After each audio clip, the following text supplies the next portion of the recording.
Hello again, everyone. Today I am here to share some journals that I made in a class called Fragments Journal. It was a free class. If it's still available, I will put a link down below. It was really a wonderful and inspiring free class. I really loved it.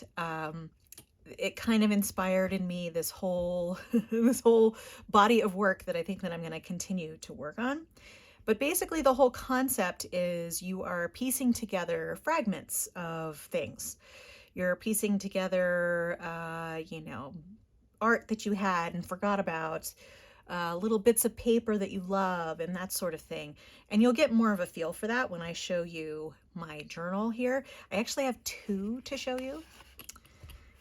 This one, and it's so chunky, I haven't figured out how to close it yet, and I'll get into that when I get into this one. But let's go ahead and get into the first journal, and I'll kind of tell you how I made it. Oops.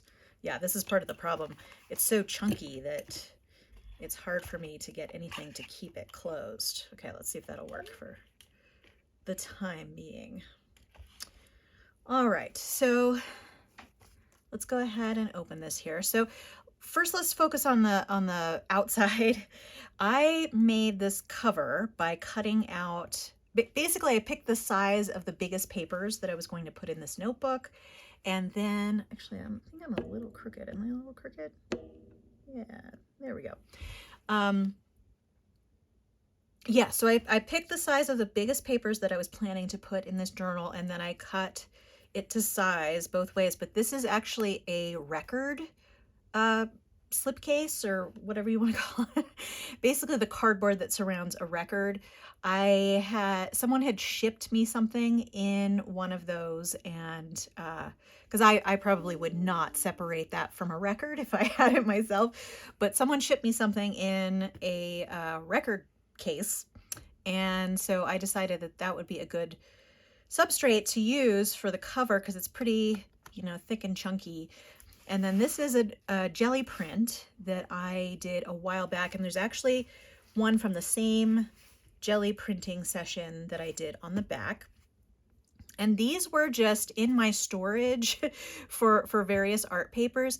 Basically, I try to store all my papers by color, and sometimes I will put them in a container that way and then completely forget about them. So one of the things I did with this class is I went back and looked through all that stuff to see what I could use. And then to make the closure, I used this string that I think was just on a gift that I got maybe at Christmas, and I stapled it to the front cover with a little tiny attacher. I've been starting to use the tiny attacher more, and man, that thing's really useful. Like it really staples good. That's all I gotta say. And then over the stapling, because I didn't want there to be like a rough edge here, I just put a little scrap of paper over that, and I did that on the inside too. And then the spine is a piece of fabric that I dyed in a fodder school class. And then this just shows you the binding. I just bound this together in the book with embroidery thread. And then before we get too far into this, so what I did is I glued this on the front, and then I put this fabric bookbinding tape on the inside. I've actually been able to find some really cool bookbinding tape from a few different vendors online. And so this one I decided, since you're going to be able to see it on the inside, and the inspiration for this was all kinds of like flowers and nature type stuff, I figured this design would be good. So basically I glued this to the front, glued this to the inside to kind of make a sandwich around the cover, and then I punched holes to put the stitching, and I just hand stitched with embroidery thread, and the same is on the back. So it's basically the same thing front and back. And then this little assemblage here is one that I also made in a fodder school class. And then you can kind of see some of the record sleeve here. I didn't know how much of it I would use, but I did want to keep some of it. And then I've just put some collage on here with different papers. And this, is this from the new set? I don't know. Tim Holtz, his ideology line, they released some new papers and little cutouts and stuff, and the new collections are fabulous.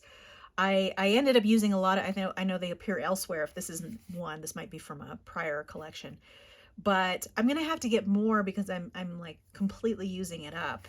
And it blends so well with all these, you know, vintage papers, art papers, etc., that it's been really nice. So that turned out nice. And then this originally was a magazine page that I tore out a long time ago, and then I did some mark making on it, which I think is these little black marks, and then I went in and dyed it with a different method.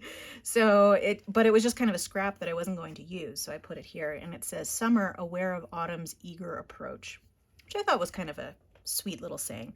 And I do want to preface the rest of this tour of this book and the other book by saying that I may end up adding more to this. In fact, what my thought was is that I would cut up bits or little sayings from Watership Down, because Watership Down is like, if you followed me at all on my channel, you know that that's sort of my inspiration for a lot of things. So I was planning on cutting out little phrases and putting them throughout the book. And I do already have some full pages or partial pages that I had done art on from Watership Down. But let's go ahead. So this is another piece of dyed fabric. And so this is just, this ephemera piece, I think, was in one of the newer Tim Holtz ephemera packs. But I do, so I just glued this with a glue stick for now, but I do plan to do some stitching around that. And then maybe, well, no, I think I'll just leave the stitching because I really like this little circle here. I'll probably just leave the stitching on the other side. And then this is an old paper that was kind of a mess.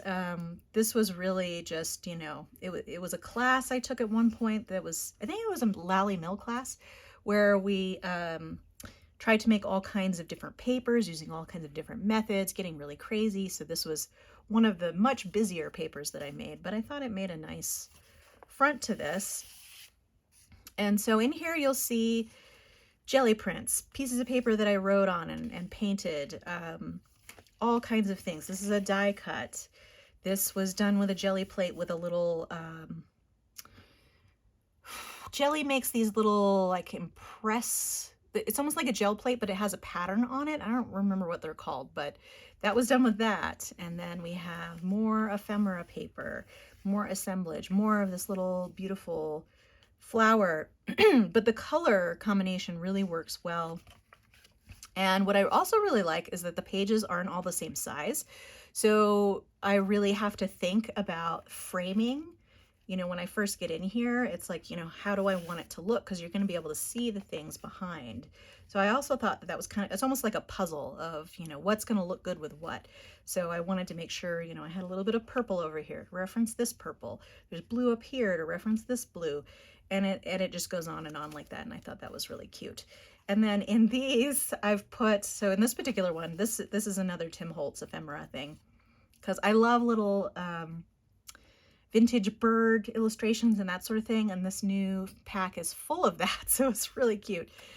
So that is in there. And then this is an envelope that I made with a little template. And I think that's a jelly print, as is this.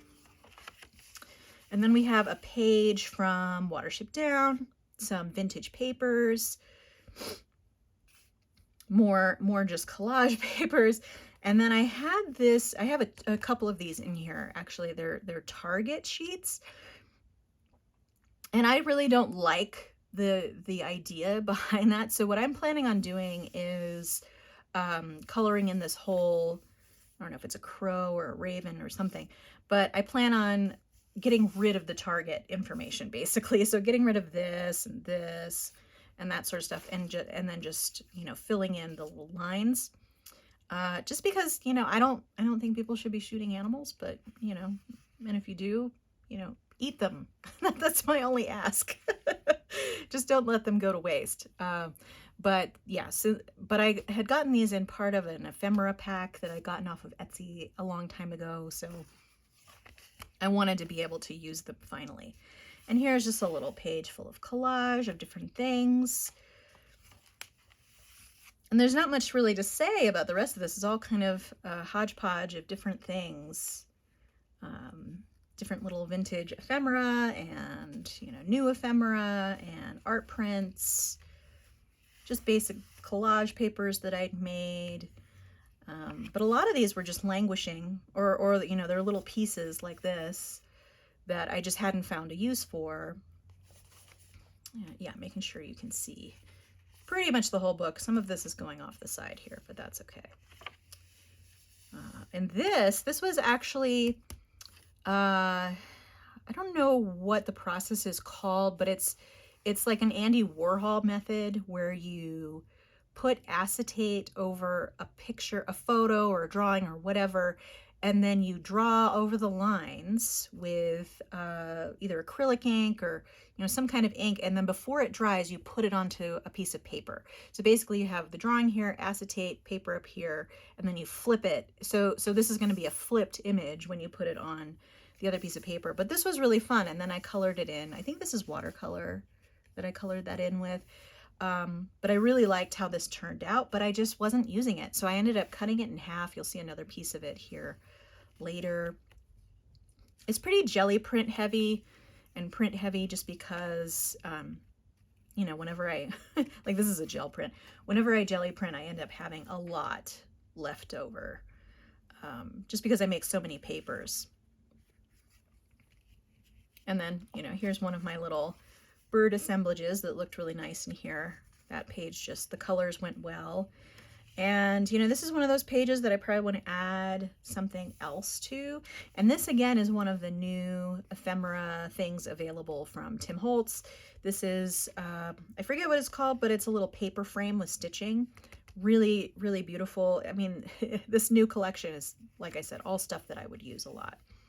And I think that this was a reference photo, just an old vintage flower, excuse me, that I used as a reference for something, and then I, you know, toss it aside. And it's not archival because it's just a regular copy of something on a copy machine, not a laser print. Inkjet, that's the word that's the word I was looking for. So this is just a normal inkjet print, which wouldn't necessarily be good for art if you're trying to make it archival, but in here it works perfectly fine. And all kinds of dyed papers. That's the other side of that jelly print that you saw earlier. And for some reason I have, you know, a lot of the jelly prints that I do are botanical related, probably because I like that as a topic. Oh, and here's the other side of that Andy Warhol print. But it was nice to be able to put them all together.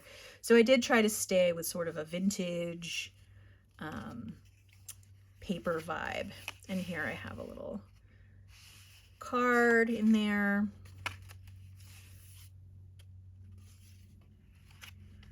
And this is one of the really cute little birds in one of Tim Holtz, oh, I just realized I had some glue on the surface, one of the Tim Holtz ephemera packs. I really, really love them. It's like they plucked out of my mind what I've been liking lately and put it in an ephemera pack, which is kind of cool because now I can get that. Okay, so this is the other side of that Target paper. And yeah. And this was some color mixing study that I did, but the colors went well with the other colors here. I was trying to get sort of a darker skin tone here, and obviously was not too successful for a lot of the swatches, but I kept them just because I usually keep all kinds of paint on paper. And these are just little pockets that are in here. And then this is another piece of Tim Holtz ephemera in another little pocket.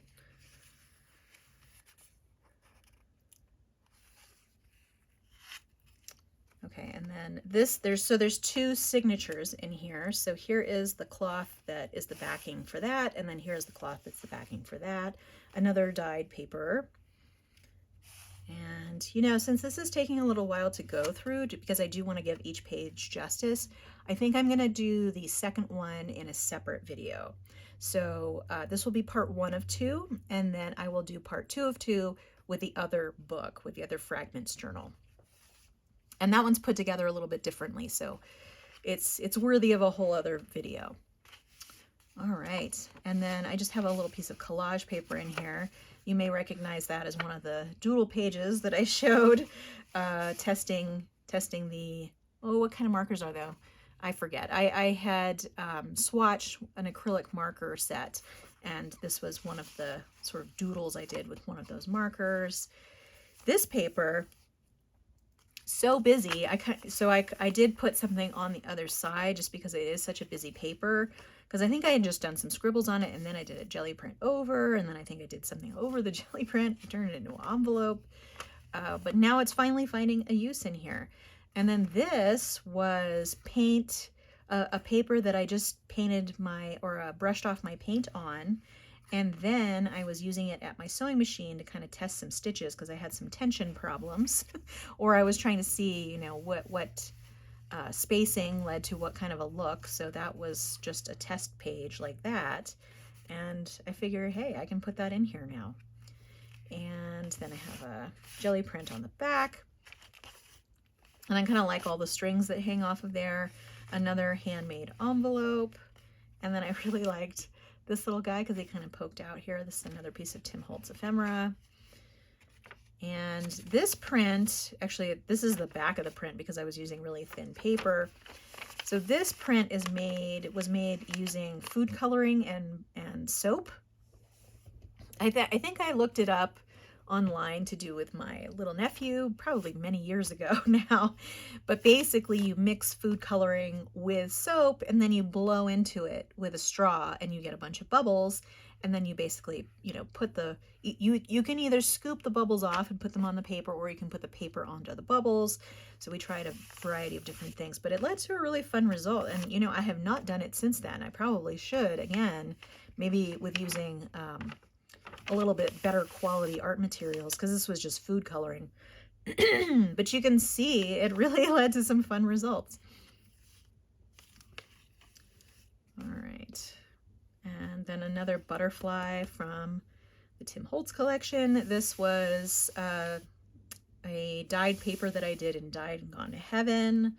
I didn't particularly like this because it wasn't a smooth image. It, like, the dye kind of dappled up on here, but together with this, and it kind of goes with the green or the blue that's here, and the yellow of the map goes with this. So, and this kind of thing also shows me that I definitely have a color palette. Things like this are probably a little bit more unusual, being this brown. I think I was probably testing Van Dyke brown that I have in acrylic for this. Another dyed paper assemblage. This is I don't think it's the same one, but this is another one of those Andy Warhol style prints that I then did some stuff over the top of. This again was an old vintage image that I used as inspiration for something. It was actually all torn up when I put it in here, and it was just an inkjet print, so I didn't really want to use it in my art, but putting it in here works great.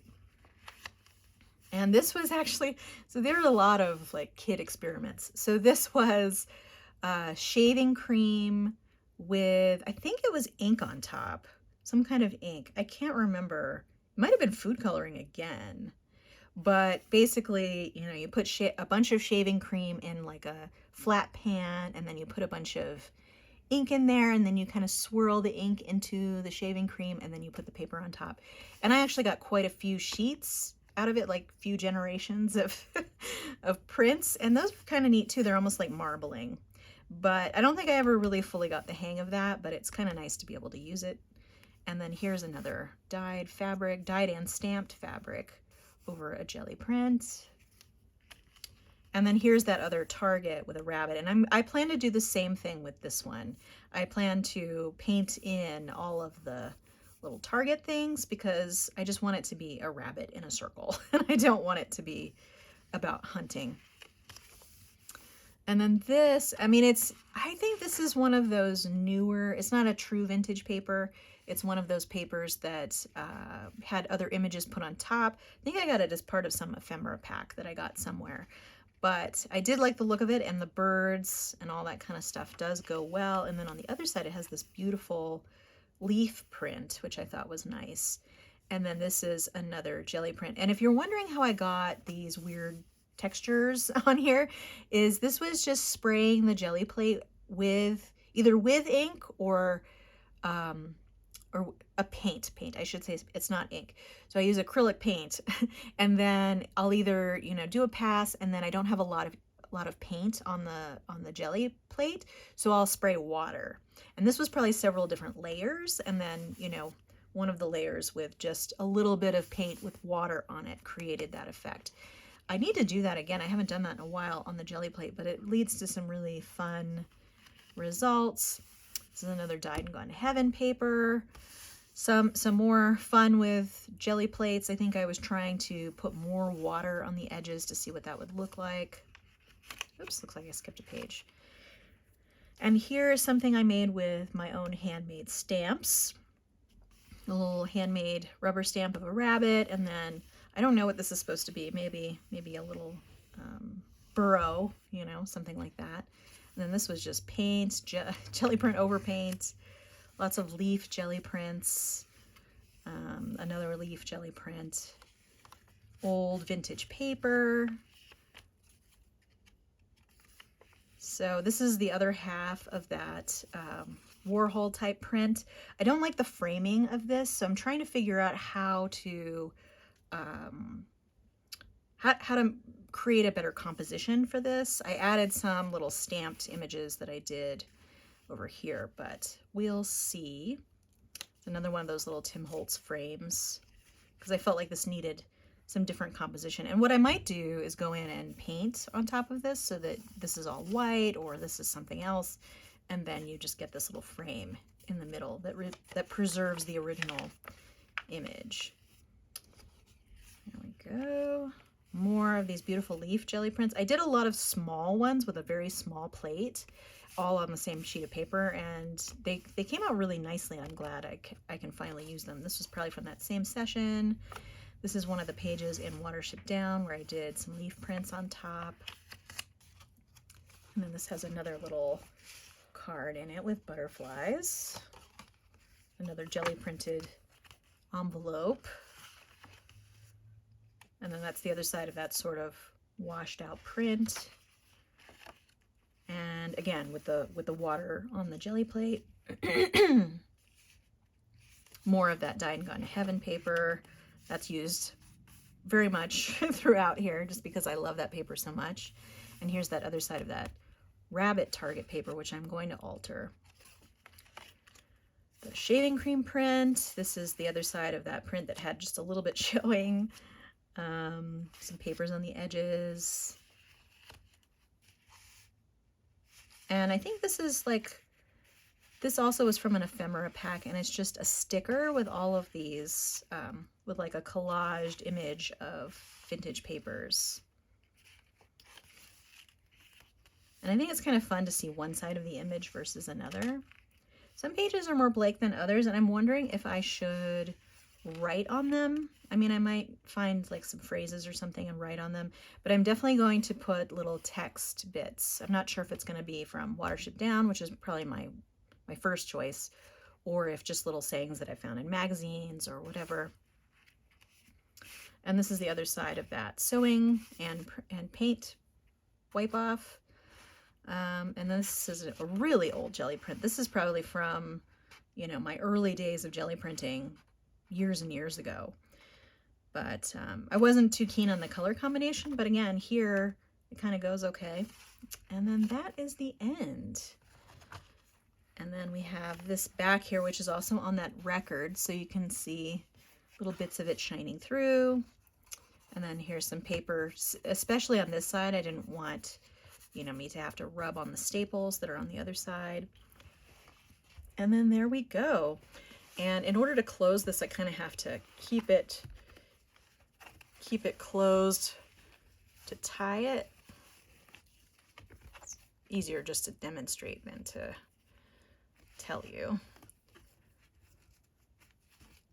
There we go. And then that's the book. All right, so like I said, because that did take a little while, I am going to show this book in another video. Maybe not the same week, but I will show it later on, so that will be 2 of 2. All right, well, that's all I had for you today. Feel free to subscribe to keep track of future videos on my channel. If you enjoyed this video, give it a like. I hope to see you next time, especially to go through this other journal. And in the meantime, have a great day. Thanks so much. Bye.